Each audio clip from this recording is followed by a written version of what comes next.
On March 30th, 2016, 36-year-old Markia Benson failed to appear for work at a packaging company based in Chester, Pennsylvania. Her absence immediately raised concerns among her colleagues, who noted that she had not signed off or given any prior indication of taking time off. This was out of character for her. That same day, her mother also attempted to reach her but received no response. The lack of communication from Markia set off alarm bells for those closest to her. By late afternoon, the concern deepened. Around 4:30 p.m., Markia's boyfriend and a coworker decided to visit her apartment in Upper Darby Township to check on her well-being. Upon arrival, they found her vehicle parked in the apartment complex's parking lot. Despite knocking on the door, there was no answer. Sensing something was wrong, they approached the building's manager and requested a wellness check. The manager agreed and provided them with a key to enter the unit. As soon as they stepped inside, they were struck by the unsettling scene. Steam filled the apartment. The interior was in complete disarray. Furniture and personal items were scattered, and various parts of the apartment appeared ransacked. Even more disturbing, words conveying anti-feminist sentiments had been written in lipstick across one of the walls. Markia's boyfriend moved quickly toward the bathroom after hearing the sound of running water. Inside, he made a horrifying discovery. Markia was lying lifeless and unclothed in the bathtub. The hot water tap was still on, causing the room to fill with steam. From the moment they saw her, it was clear that she had suffered a violent death. The discovery of Markia Benson's body inside her own apartment set off what would become a complex and deeply troubling homicide investigation, marked by disturbing evidence and unanswered questions.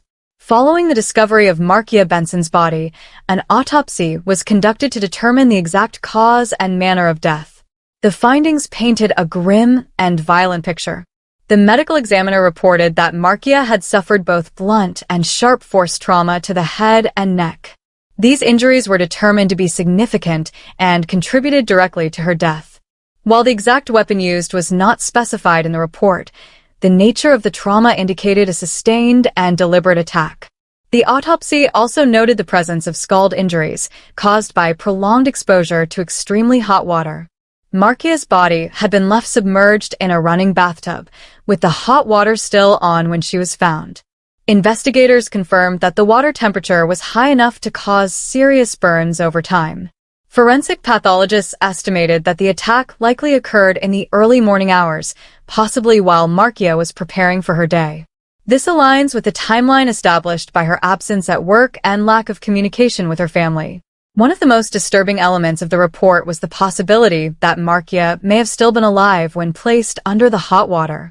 Though unconfirmed, this raised the question of whether the scalding was intended as a method of torture or concealment. There were no signs of sexual assault or defensive wounds reported publicly, but the autopsy findings were enough to classify the case as a homicide. The brutality of the injuries, combined with the act of leaving the hot water running over the body, suggested an act that was not only violent but deeply personal. These clinical details provided the first clear indicators of the severity and intentional nature of the crime. When authorities arrived at Markia Benson's apartment following the discovery of her body, they began a thorough forensic examination of the entire space. The scene presented a disturbing and chaotic environment. The apartment was in clear disarray, especially the living room area. Investigators documented that furniture had been overturned, trash cans were emptied, and various personal items were scattered across the floor. One of the more notable findings was Markia's passport, which had been deliberately torn apart and left among the wreckage. Investigators considered this an unusual and symbolic act.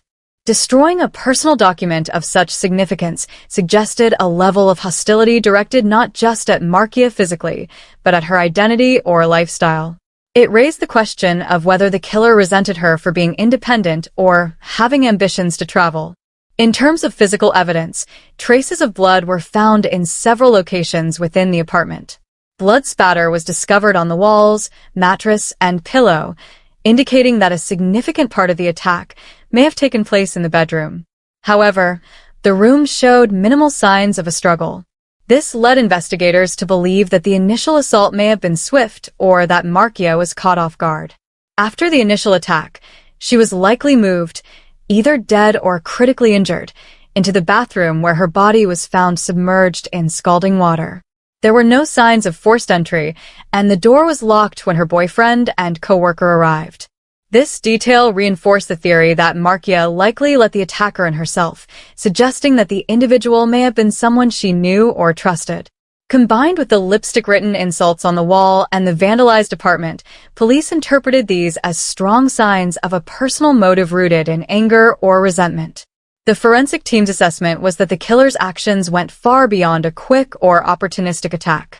The destruction, the method of murder, and the targeted nature of the evidence painted a portrait of premeditation and emotional intensity. All early findings supported the growing belief that this was not a random act of violence, but a deeply personal crime committed by someone with a direct connection to Markia Benson.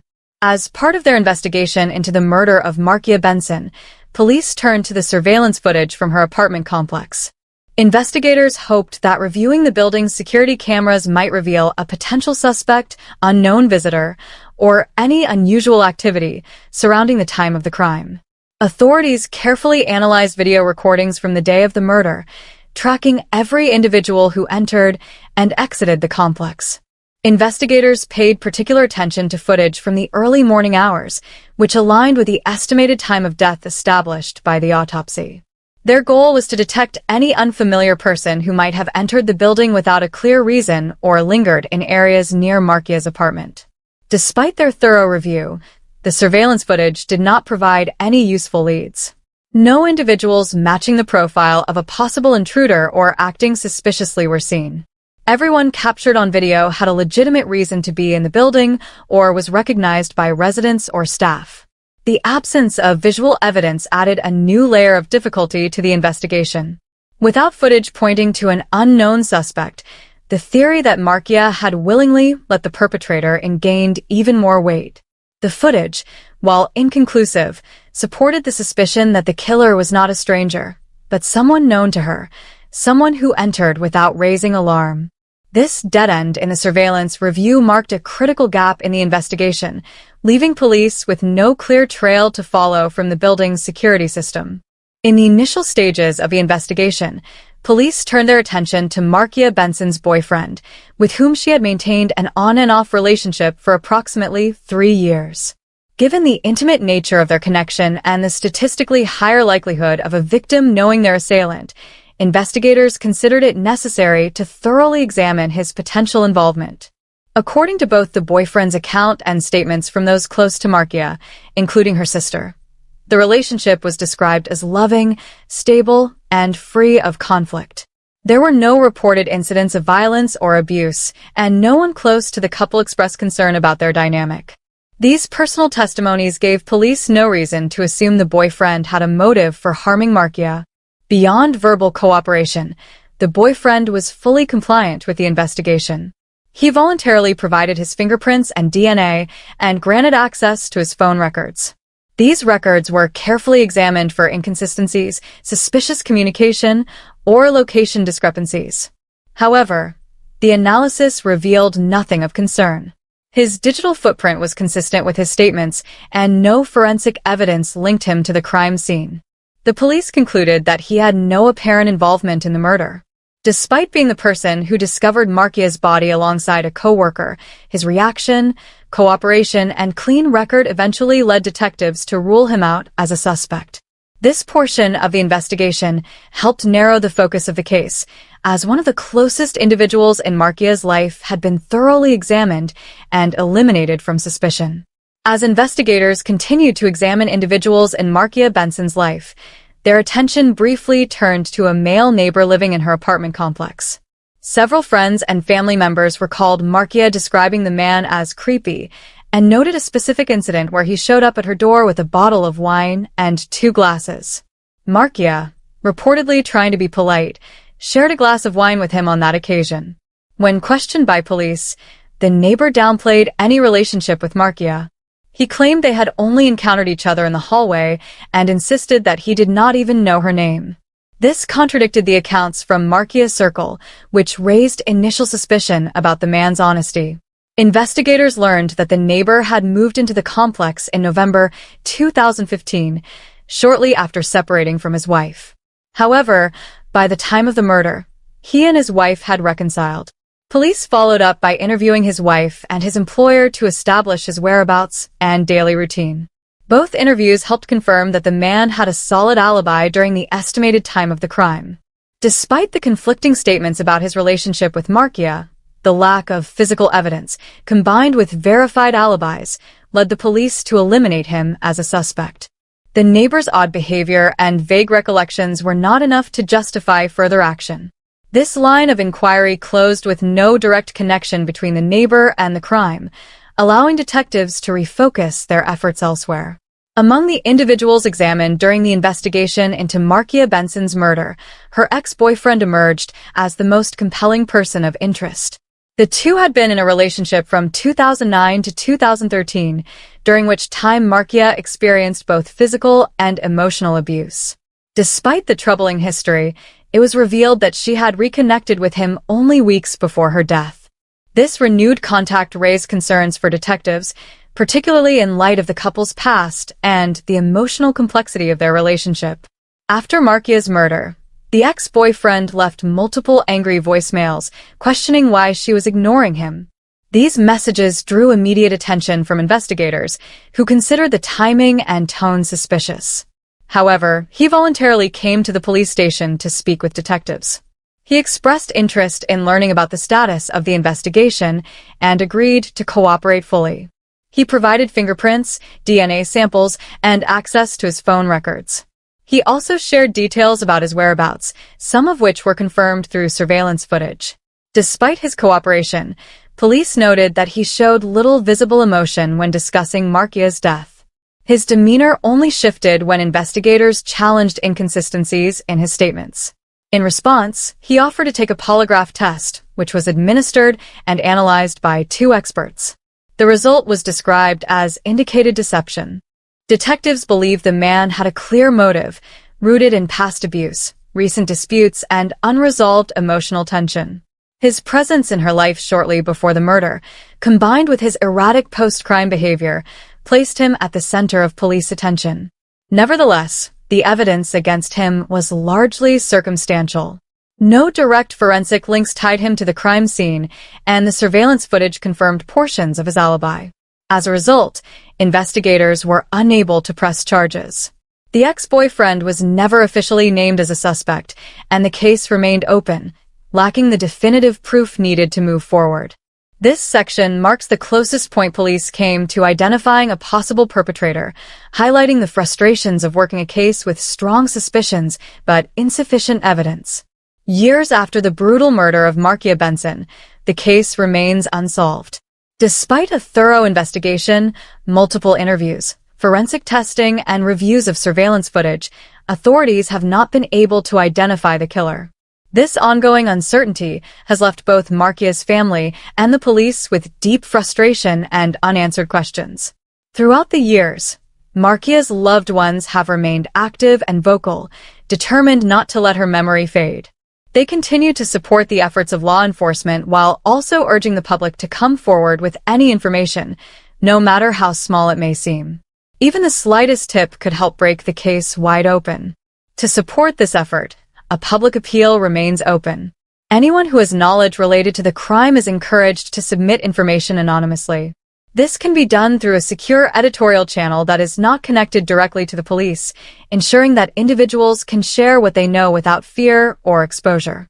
The process is handled entirely by editors, who pass along relevant tips to the appropriate cold case investigators. The police have not closed the case, and investigators still hope that someone, perhaps someone who has stayed silent until now, will step forward. Meanwhile, Markia's family continues to seek answers, driven by a deep sense of love, loss, and the need for justice. This case stands as a solemn reminder of the emotional toll that unsolved crimes have on families and communities. Markia's story is not forgotten, and the search for her killer remains active. On the evening Andrea Sincata was found dead, her fiancé, James Christopher Chris Johnson, placed a 911 call approximately 7 hours after arriving home. Johnson calmly told the dispatcher, I thought my girlfriend was missing. I hadn't seen her. We were supposed to go out tonight," then added, but I figured I'd give her some time. I think she's dead." His tone and phrasing struck investigators as unusually composed, considering the nature of his discovery. According to Johnson, he returned to the small Arlington, Virginia apartment he shared with Andrea around dinner time after a shift at Home Depot. Upon arriving, he noticed the door was unlocked, something Andrea rarely did. Her light blue 1987 Honda Civic was not in the parking lot, which he found unusual. Expecting her to return shortly, he reportedly had a snack, took a shower, and did a load of laundry. He began calling Andrea's son, Kevin, several of her friends, and even a local hospital, trying to determine her whereabouts. Still, she remained unaccounted for. Later that night, Johnson said he dozed off around 11:30 p.m. When he awoke 2 hours later, something caught his eye. The bedroom closet door was mostly closed, even though Andrea always kept it open. When he opened the door, he found her body inside. She was cold to the touch.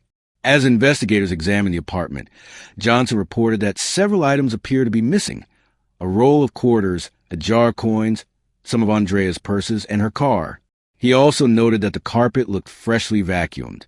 Combined with the unlocked door and the unusual delay in reporting her disappearance, these details formed the initial foundation of a case that would soon grow more complicated. Following the discovery of Andrea Sincata's body, law enforcement's focus quickly turned to her fiancé, James Christopher "Chris" Johnson. Investigators found several elements of Johnson's behavior and statements to be concerning. His composed tone during the 911 call, particularly phrases like, "I think she's dead," did not align with what detectives typically expect from someone discovering a loved one's body. Further raising suspicion was the fact that Johnson himself located Andrea's car abandoned on the shoulder of the interstate, approximately 9 miles from their apartment. The clutch had been burned out, but there were no usable fingerprints or DNA evidence inside. Authorities brought Johnson in for questioning and subjected him to more than 20 hours of interrogation across 3 days. Under U.S. law, detectives are permitted to use deceptive tactics during interrogations, and in Johnson's case, they employed several. They falsely claimed that his fingerprints had been found on Andrea's body and that the medical examiner concluded she had been killed after he returned home from work, despite this not aligning with the actual time of death. Faced with this fabricated evidence, Johnson began to falter. In a recorded interview, when asked if he had placed Andrea in the closet, Johnson responded after a long pause, "I do not remember placing her in the closet. Based on what I've been told in this building, I can draw no other conclusion, i.e. that I must have placed her in the closet because they said my fingerprints were on her body." In another portion of the interview, detectives instructed him to imagine he had committed the crime. Johnson, appearing to enter a trance-like state, described hitting Andrea on the neck and watching her fall and hit her head. However, the autopsy revealed that Andrea had no significant head injuries. The official cause of death was cervical compression, strangulation, casting serious doubt on Johnson's imagined account. This major discrepancy would later become a turning point in the investigation, undermining the credibility of the statement and illustrating how deceptive tactics can result in unreliable narratives. Despite the absence of direct physical evidence linking Johnson to the scene, the case against him remained active, clouded by suspicion and uncertainty. As police maintained their focus on Chris Johnson, Andrea Sincata's son, Kevin Sincata, began to express serious doubts about the direction of the investigation. Kevin had always known Johnson as someone supportive and loving toward his mother during their 10-year relationship. He found it difficult to believe that Johnson could have harmed her. From the beginning, Kevin believed law enforcement was overlooking a critical lead, a man he referred to as a computer guy. Kevin recounted that a few weeks before Andrea's death, she had been walking outside her apartment with an old computer and printer she planned to throw away. A man working for a trash company encountered her in the parking lot. Although the company did not recycle electronics, the man expressed interest in taking the items for personal use. Andrea allowed him to follow her back into her home to collect the equipment. Following that encounter, Andrea stayed in contact with the man.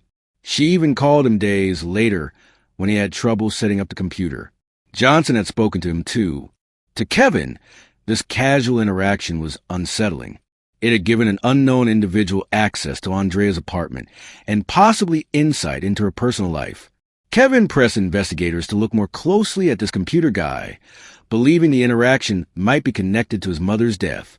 However, detectives later told Kevin that they had identified the man and ruled him out. Kevin remained unconvinced. As the investigation stagnated and Johnson remained under scrutiny, Kevin's frustration grew. Despite being only a grieving son, he took it upon himself to keep searching for answers. His persistence in urging authorities to re-examine this overlooked lead would later prove to be one of the most critical developments in the case. The identity of the mysterious computer guy was eventually confirmed as Bobby Joe Leonard, a man with a deeply troubling criminal history. Leonard was a registered sex offender, already known to law enforcement due to his extensive record of violent offenses. His connection to Andrea Sincata began when she offered him an old computer and printer outside her apartment, not knowing the kind of man he truly was. Just days after Andrea's murder in August 1998, Leonard was arrested for assaulting his wife. Following a short prison stint for that offense, he was arrested again, this time for a far more serious crime: the rape and attempted murder of a 13-year-old girl. In that case, the young victim had been choked and left in a closet. Details chillingly similar to Andrea's murder. Leonard was convicted and received a life sentence. Despite these disturbing facts and the close timing of the crimes, Leonard was initially dismissed as a suspect in Andrea's case. Authorities told Kevin Sincata they had questioned Leonard and cleared him, but Kevin remained unconvinced. Determined to find the truth, he took matters into his own hands by hiring a private investigator. Through this effort, he independently confirmed Leonard's identity and his connection to his mother. The parallels between the two crimes were too strong to ignore. Both victims were strangled, both were found in closets, and both attacks occurred during times when Leonard had access and opportunity. Yet for years, Leonard remained an overlooked suspect while the focus of the investigation stayed centered on Chris Johnson.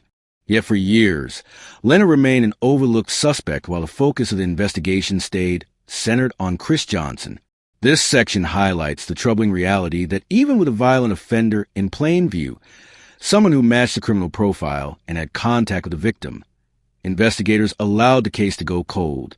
It was only through Kevin's persistence and refusal to accept incomplete answers that Leonard would later be brought back into the investigation. In 2018, 2 decades after Andrea Sincata's murder, a new cold case detective took over the unsolved file. Despite the passage of time, suspicion around Chris Johnson still lingered. The detective reviewed old evidence and focused once again on Johnson, convinced that key details of his original interrogation deserved renewed attention. As part of this approach, she shared portions of the 1998 interrogation footage with Andrea's son, Kevin Sincata. For Kevin, watching the footage was deeply unsettling. It was the first time he seriously considered that the man who had been part of his family for years, someone he had trusted and defended, might have been involved in his mother's death. The experience left Kevin shaken, but also determined to find the truth, whatever it might be. In coordination with law enforcement, Kevin agreed to wear a wire and confront Johnson in person. The two men met and talked for nearly 2 hours. During the conversation, Kevin pressed Johnson for answers, expressing the pain and uncertainty he had lived with for 20 years. At one point, he told Johnson, "At least you know what happened." "I don't have that," Johnson responded, "and I can't give it to you." "Kevin, I did not kill your mother, and I'm sorry that you think I did." Despite the emotional exchange, the sting operation yielded no confession and no incriminating statements. Legally, it brought investigators no closer to a resolution. But for Kevin, it marked a critical shift, one that left him more uncertain than ever about the man he once considered a father figure. The failed sting also prompted detectives to reevaluate the direction of the case, leading them to take a second look at Bobby Joe Leonard, whose name had been pushed aside for too long. After years of silence and with the death penalty no longer on the table, Bobby Joe Leonard finally agreed to talk. In a pivotal moment for the investigation, Leonard confessed to killing Andrea Sincata. His confession came as part of a deal that allowed him to avoid capital punishment.